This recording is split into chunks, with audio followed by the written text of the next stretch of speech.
Hi guys, අපි අද හදමු Arabic coffee එකක්. මේකට අරාබියෙන් කියන්නේ ගව්වා. මම මේ පෙන්නනවා වගේ ඔයාලට ලිපේ තියලා උණු කරගන්න පුළුවන් භාජනයක් ගන්න. මම අද උණු වතුර බෝතලයක් පිරෙන්න ගව්වා හදනවා. ඒ නිසා මේ මම ඔයාලට පෙන්නනවා වගේ කෝපි කුඩු මේ කප් එකෙන් එකමාරක් ඕනේ. සාමාන්‍යයෙන් භාගයක් හදනවා නම් උණු වතුර බෝතල් මේ කප් එකෙන් එකක් ඇති. හොඳින් මතක තියාගන්න ඔයාලා මේකට වතුර එකතු කරනකොට පැහිච්ච උණු වතුර එකතු කරගන්න මතක තියාගන්න.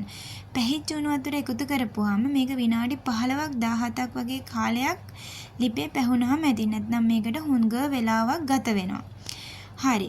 එතකොට මේක මද රස්නෙන් වගේ තියන්න ලොකු ගින්දරක් මේකට තියන්න බෑ. එතකොට පිරලා ඉතිරිලා යන්න බලනවා.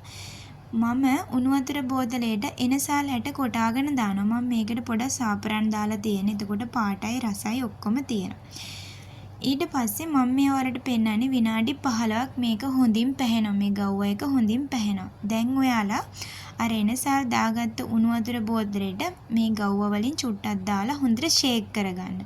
ඒ අර එනසාල්ලට කැලැත්තෙන්න හොඳට ෂේක් කරගන්න. ඊට පස්සේ ඔයාලා හදාගත්ත කොෆි එක මේක ඇතුළට දාලා හොඳින් තද කරලා මූඩිය තද කරලා වහන්න.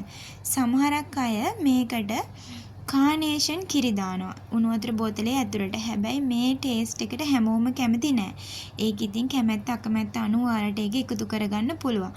මම මේ ඔයාලට කියලා දුන්නේ රට පළවෙනි පාරට ආපු කෙනෙකුට හදන්න ලේසිම පහසුම ක්‍රමේ. පළවෙනි පාරට ආපු කෙනෙකුට අහගන්නත් කෙනෙක් නැත්තම් කියලා දෙන්නත් කෙනෙක් නැත්තම් මං හිතනවා මේ වීඩියෝ එක ඔයාලට වැදගත් වේවි කියලා. එහෙනම් thank you.